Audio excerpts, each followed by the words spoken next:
आज हम लोग पढ़ेंगे नॉर्मल फॉर्म पढ़ेंगे। ठीक है, मैट्रिक्स का नॉर्मल फॉर्म किस तरह का होता है, उसको कैसे कन्वर्ट किया जाता है, किसी मैट्रिक्स को नॉर्मल फॉर्म में कैसे कन्वर्ट करेंगे, और फिर नॉर्मल फॉर्म में कन्वर्ट करने के बाद रैंक कैसे फाइंड आउट करेंगे, ये चीज़ हम लोग देखेंगे। ठीक है, कल हम लोग क्या पढ़े थे, कोई मैट्रिक्स था, इसको किस में बदल दिए, इकेलॉन फॉर्म में बदल दिए, और उसके बाद हम लोग क्या फाइंड आउट किए, रैंक फाइंड आउट किए। आज हम लोग क्या करेंगे, मैट्रिक्स को नॉर्मल फॉर्म में बदलेंगे और उसके बाद फिर रैंक फाइंड करेंगे।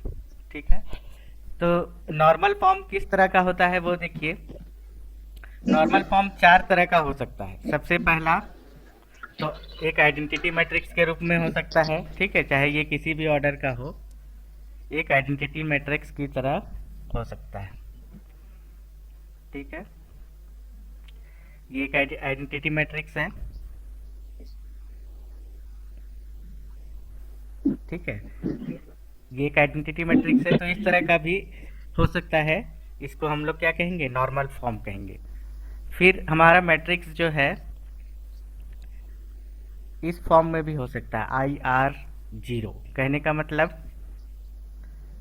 1 0 0 0 इस तरह से 0 1 0 0 0 हो गया, फिर 0 0 1 0 0। तो इसमें हम लोग शॉर्ट फॉर्म यूज़ किए हैं। ठीक है, इसका शॉर्ट फॉर्म यूज़ किए हैं। इसमें ये पार्ट जो है, ये पार्ट पूरा क्या है, एक आइडेंटिटी मैट्रिक्स है। ये आइडेंटिटी मैट्रिक्स क्या है आपका, 3 ऑर्डर का है, तो मतलब ये क्या है आपका I3 है। और ये जो पार्ट है इसको हम लोग, सारा एलिमेंट जीरो है इसीलिए इसको हम लोग जीरो से यहाँ पे दिखा रहे हैं। तो ये किस फॉर्म का हुआ, I3 जीरो का फॉर्म में। तो इसको भी हम लोग नॉर्मल फॉर्म में कहेंगे। तो कहने का मतलब अल्टीमेटली क्या है कि मैट्रिक्स को एक आइडेंटिटी के तरह, ठीक है, एग्जैक्टली आइडेंटिटी भी हो सकता है या फिर आइडेंटिटी की तरह हमको बनाना है। फिर और दो किस तरह का हो सकता है देखिए, IR जीरो इस फॉर्म का भी हो सकता है। इसमें किस तरह का होगा, 1 0 0 हो गया, 0 1 0 हो गया, फिर 0 0 1, फिर लास्ट में यहाँ पे कोई जीरो एंट्री हो सकता है। तो यहाँ पे देखिए ये जो पार्ट है, ये पार्ट हमारा क्या है, एक आइडेंटिटी मैट्रिक्स है, मतलब ये I3 है, और ये पार्ट क्या है, जीरो है। सारा एंट्री यहाँ पे जीरो है जिसको जीरो से दर्शा रहे हैं। तो इस तरह का होगा। और लास्ट हमारा है, लास्ट किस तरह का है कि इसमें दोनों साइड में मान लीजिए जीरो हो जाए, मतलब कि आइडेंटिटी मैट्रिक्स के दाएं साइड और इसके नीचे भी जीरो हो जाए। एग्जाम्पल के तौर पर 1 0 0 0 0 ले लीजिए, 0 1 0 0 0 0 0 1 0 0, फिर यहाँ पे ऐसे ले लीजिए। ठीक है, तो ये मैट्रिक्स में देखिए ये जो पार्ट है ये आपका आइडेंटिटी है। ठीक है, फिर ये जो पार्ट है इसको हम लोग जीरो से दर्शा रहे हैं, सारा एंट्री जीरो है। फिर ये जो पार्ट है इसको हम लोग जीरो से दर्शा रहे हैं, और इस पार्ट को भी हम लोग जीरो से यहाँ पे दिखा रहे हैं। तो ये इस फॉर्म का हो गया। तो इसको कन्वर्ट करना है, तो इसको कन्वर्ट करना काफ़ी आसान है। जब एक बार आप ऑपरेशन हैंडल करना सीख गए तो ये कन्वर्ट करना काफ़ी आसान है। पिछले क्लास में इकेलॉन फॉर्म में बदलने के लिए हम लोग क्या किए थे, सिर्फ रो ऑपरेशन लगाए थे। ठीक है, अगर ध्यान हो तो हम लोग क्या किए थे, सिर्फ रो ऑपरेशन का यूज किए थे। लेकिन अभी नॉर्मल फॉर्म में बदलने के लिए हमको क्या करना पड़ेगा, रो ऑपरेशन भी लगाना पड़ेगा और कॉलम ऑपरेशन भी लगाना पड़ेगा, दोनों ही यहाँ पे लगाना पड़ेगा। तो इसको नॉर्मल फॉर्म में बदलने के लिए क्या क्या, किन किन बातों को ध्यान में रखना है वो चीज़ देखते हैं। एक एग्जाम्पल ले लेते हैं तो हमारा क्लियर हो जाएगा। ठीक है, डायरेक्ट इसको एग्जाम्पल से हम लोग सॉल्व करते हैं। जैसे कि पहला क्वेश्चन है, convert the following matrix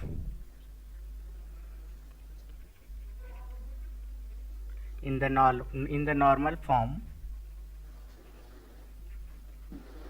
and then find its rank.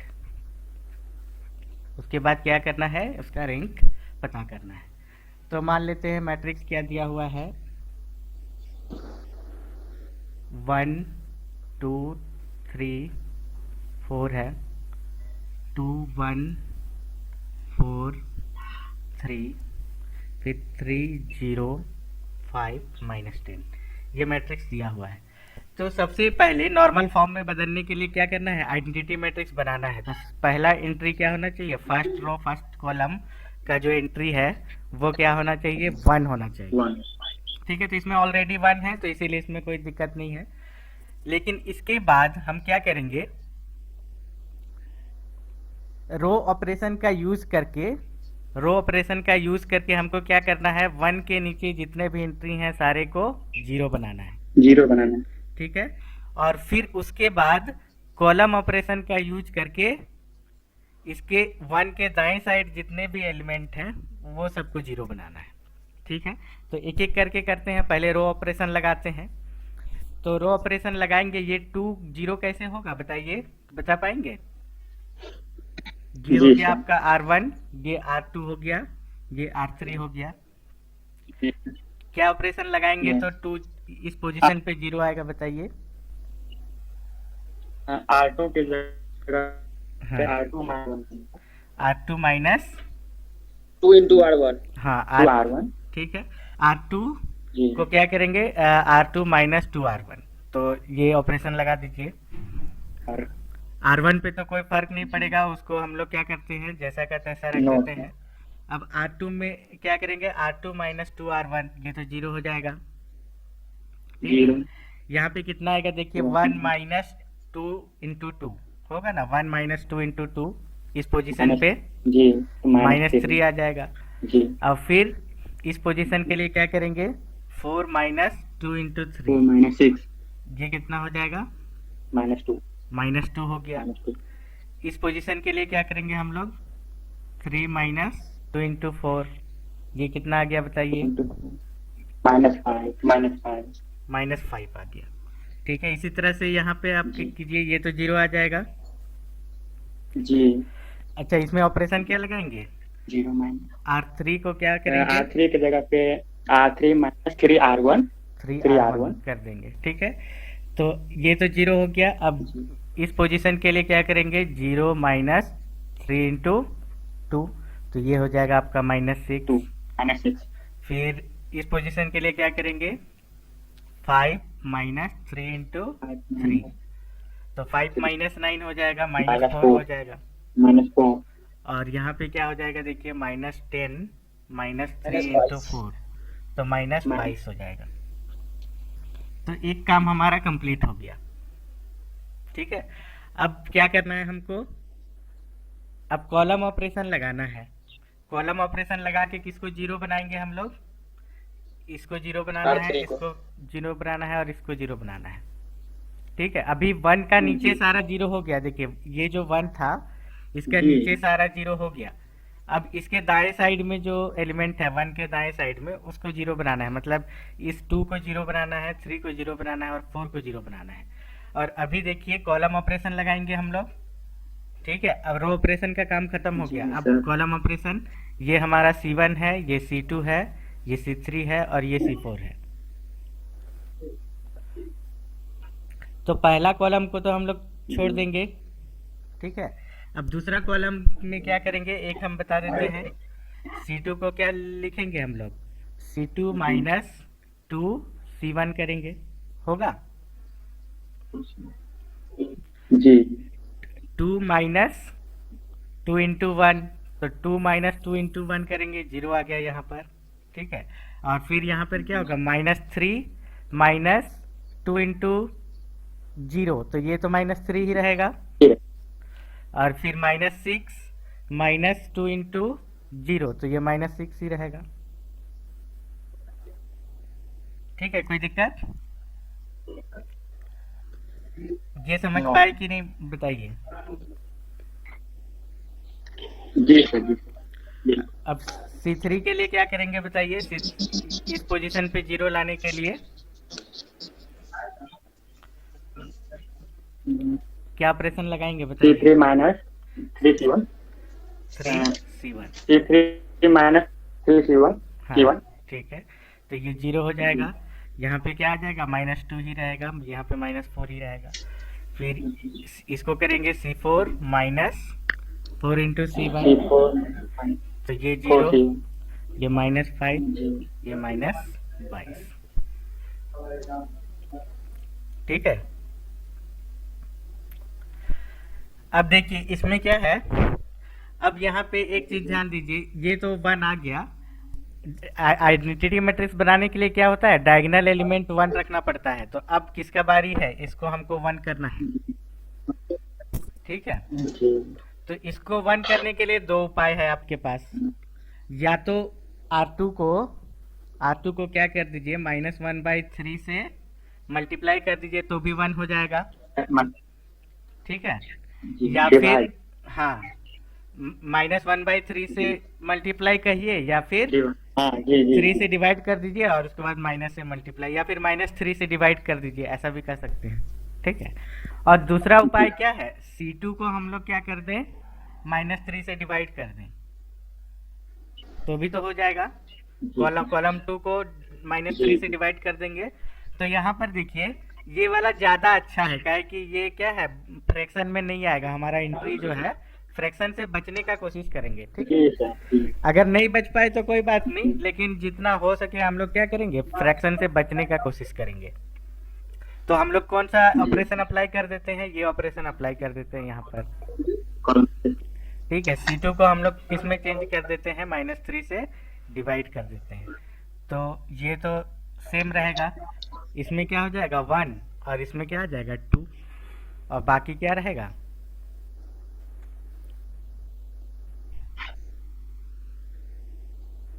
Addition बाकी हमारा सेम रहेगा। जी अब इसमें फिर से वही काम रिपीट करना है यहाँ पर। ठीक है, अब ये जो 1 आया, इसका नीचे जो एलिमेंट है सारे को 0 करना है, मतलब इसको 0 करना है रो ऑपरेशन का यूज करके। और फिर उसके बाद क्या करेंगे, इसको 0 कर देना है और इसको 0 कर देना है। ठीक है, कॉलम ऑपरेशन का यूज करके। तो पहले रो ऑपरेशन अप्लाई करते हैं, तो रो ऑपरेशन अप्लाई करेंगे तो क्या आएगा, ये हो गया आपका R1, ये R2, ये R3।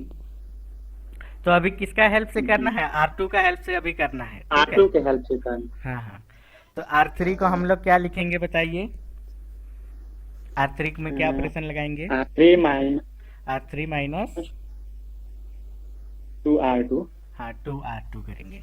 ठीक है, -2R2 इनटू हाँ, जी तो ये तो आपका क्या हो गया, पहला रो पे तो कोई फर्क नहीं पड़ेगा, उसको हम लोग कुछ नहीं कर रहे हैं पहला रो को। फिर दूसरा रो में भी अभी कुछ नहीं कर रहे हैं, इसको भी जैसा का तैसा लिख दीजिए। अब थर्ड रो में हम लोग क्या कर रहे हैं, R3 माइनस 2R2। अब ये तो यहाँ पर तो 0 0 है, तो ये 0 - 2 इंटू 0, ये तो 0 ही रहेगा। अब ये क्या हो जाएगा, 2 - 2 इंटू 1 0। अब इस पोजीशन पे देखिए क्या आएगा, -4 - 2 इंटू -2 आएगा। ये भी ये कितना हो जाएगा, 0। 0 ठीक है, और फिर यहाँ पर देखिए इस पोजीशन पे क्या करेंगे, -22 - 2 इंटू -5। ठीक है, तो इसका वैल्यू कितना है आप बताइए,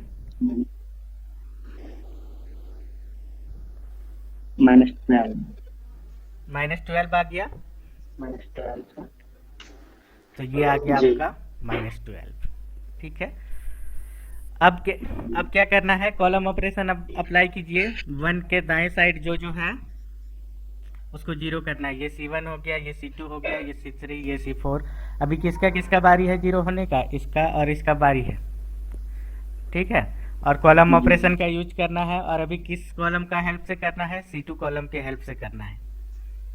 ठीक है, तो फर्स्ट कॉलम में कोई फर्क नहीं पड़ेगा, उसको तो जैसा का तैसा लिख देते हैं 1 0 0। अभी सेकेंड कॉलम में भी कोई फर्क नहीं पड़ेगा, उसको जैसा का तैसा लिख देते हैं। अब हम लोग क्या करते हैं बताइए, C3 को क्या करेंगे, C3 C3 में बोलिए, प्लस C3 प्लस हाँ टू जी C3 प्लस 2C2 हो जाएगा। 2 तो ये 0 प्लस 2 इंटू जीरो, ये तो 0 ही रह जाएगा। ये -2 प्लस 2 इंटू 1, ये 0 हो गया। और फिर ये कितना हो जाएगा बताइए, ये 0 ही रह जाएगा, है ना। और इसमें देखिए क्या होगा, C4 को क्या करेंगे हम लोग,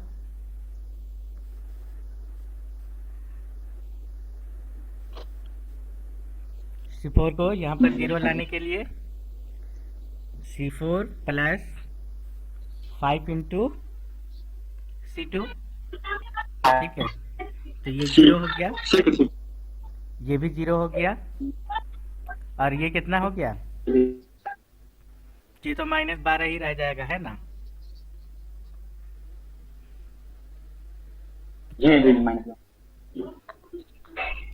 अब देखिए, अब इसमें बस थोड़ा सा काम बच गया है। अब क्या कर दीजिए, इसको 1 कर दीजिए, है ना। तो इसको 1 करने के लिए क्या करेंगे, या तो रो पे आप -12 से डिवाइड कर दीजिए, या कॉलम पे -12 से डिवाइड कर दीजिए। तो R3 को हम लोग क्या कर देते हैं, -1/12 इंटू R3।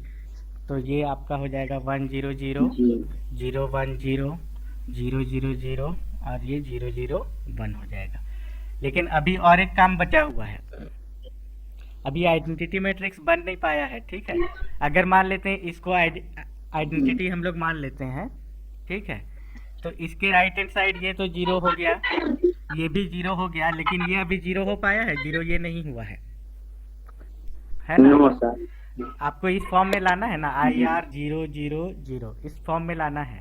ये पार्ट अभी 0 नहीं हो पाया है, उसके लिए हम लोग क्या कर देते हैं, ये हो गया आपका C1, ये C2, ये C3 और ये C4। अभी हम लोग क्या कर देंगे, C3 और C4 को क्या कर दीजिए, इंटरचेंज कर दीजिए, ठीक है, इंटरचेंज कर दीजिए। तो C1 तो जैसा का तैसा रहेगा, C2 जैसा का तैसा रहेगा, C3 के बदले में C4 आ जाएगा, तो ये आ जाएगा 0 0 1, और C4 के बदले में C3 आ जाएगा, ये आ जाएगा आपका 0 0 0, ठीक है। तो ये मैट्रिक्स देखिए आइडेंटिटी हो गया, ये पूरा मैट्रिक्स आपका आइडेंटिटी मैट्रिक्स हो गया, और ये क्या हो गया आपका 0 आ गया, ठीक है। तो इसमें किस फॉर्म में बदल गया, ये बदल गया I3 0 में बदल गया। अब ये जिस ऑर्डर का आइडेंटिटी मैट्रिक्स बनेगा वही इसका रैंक होगा, ठीक है। जैसे I3 बन गया तो मतलब इसका रैंक I3 हो गया। तो rank equal to rank of the matrix equal to हम लोग क्या लिखेंगे, 3 लिखेंगे, ठीक है। तो पिछला क्लास में हम लोग यही एग्जांपल लिए थे या दूसरा था,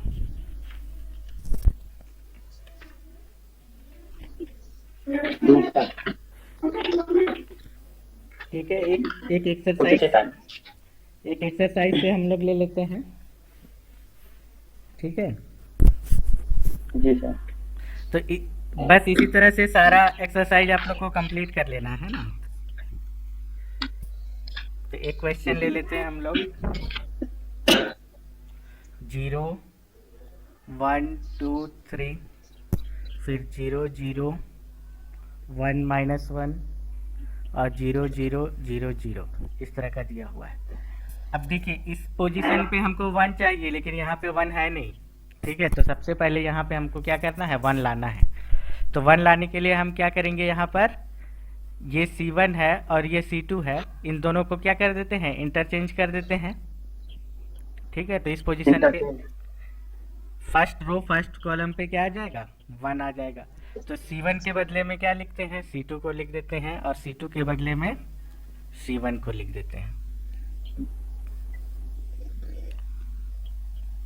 ठीक है। अब यहाँ पे और एक काम कर सकते हैं, देखिए ये 0 0 को लास्ट में हम लोग ले जाते हैं तो ज़्यादा सुविधा होगा। ठीक है, इसको हम लोग लास्ट में ले जाते हैं और लास्ट वाले को सेकेंड पोजीशन पे ले आते हैं। तो ये C1 है, ये C2 है, ये C3 है, ये C4 है। अभी हम लोग क्या इंटरचेंज कर देते हैं, C2 और C4 को इंटरचेंज कर देते हैं। तो ये हो गया 1 0 0, यहाँ पे आ जाएगा 3 -1 0, ये जैसा का तैसा रहेगा और ये ऐसा हो जाएगा। तो कुछ काम हम लोग का आसान हो गया है ना। इसमें क्या काम आसान हो गया है कि 1 का नीचे जितना भी है सारा 0 ऑलरेडी है। अब हम लोग को क्या करना है, इस पोजीशन पे 0 लाना है और इस पोजीशन पे 0 लाना है। ठीक है, तो दाएं साइड के एलिमेंट को 1 के दाएं साइड के एंट्री को 0 लाने के लिए हम लोग क्या करते हैं, कॉलम ऑपरेशन लगाते हैं। तो कॉलम ऑपरेशन लगाइए, ये हो गया C1 C2 C3 और ये C4। ठीक है, पहला कॉलम जैसा का तैसा रहेगा। C2 को हम लोग क्या लिखेंगे और C3 को क्या लिखेंगे बताइए। C2 -3 C2 -3 C1 C2 -3 3 C1। ठीक है, तो ये हो गया आपका 0, जी जी ये -1 ही रहेगा जी। और ये 0 हो जाएगा। फिर ये हो जाएगा C3 -2 C1। 2 C1। तो ये आपका हो गया 0, ये तो 1 ही रहेगा और ये 0 हो गया और यहाँ पे ऑलरेडी 0 है। तो इसको हमको कुछ नहीं करना है, इस कॉलम को।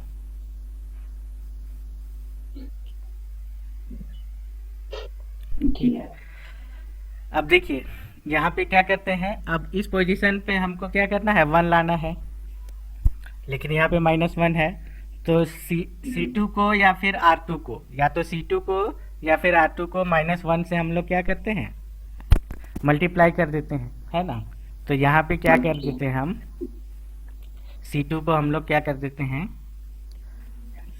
-1 इंटू C2 -C2 कर देते हैं, है ना। तो ये क्या हो जाएगा, देखिए 1 0 0 हो गया। अब यहाँ -1 से मल्टीप्लाई कर दीजिए, 0 1 0 हो जाएगा और बाकी को जैसा है वैसा ही छोड़ दीजिए।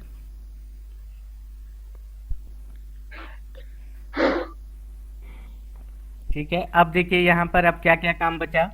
इस 1 का काम कंप्लीट हो गया था, इसके नीचे सारा 0 हो गया और इसके दाएं साइड 0 हो गया। अब इस 1 का काम बचा है, इसका नीचे 0 हो गया है लेकिन इसका दाएं, इसको अभी क्या करना है, इसको 0 बनाना है। ठीक है, तो इसको 0 बनाने के लिए दाएं साइड के एलिमेंट को 0 बनाने के लिए कॉलम ऑपरेशन यूज करते हैं।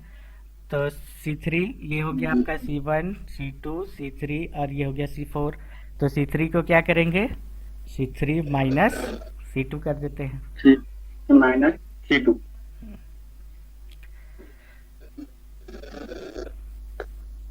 तो ये क्या हो जाएगा, 0 ये 0 ये 0, इधर भी 0।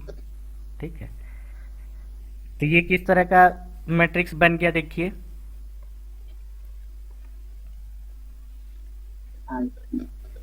ये आपका I2 बन गया। इसको 0 लिखेंगे, इसको 0 लिखेंगे और इसको 0 लिखेंगे, मतलब ये I2 बन गया, 0 बन गया, 0 बन गया, 0 बन गया।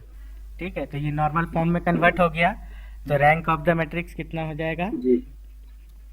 रैंक ऑफ द मैट्रिक्स बताइए। 2 हो जाएगा। 2। ठीक है, तो इस तरह से सारा कुछ आप लोग को बना लेना है। ठीक है, तो आज इतना ही छोड़ देते हैं नॉर्मल फॉर्म में ही।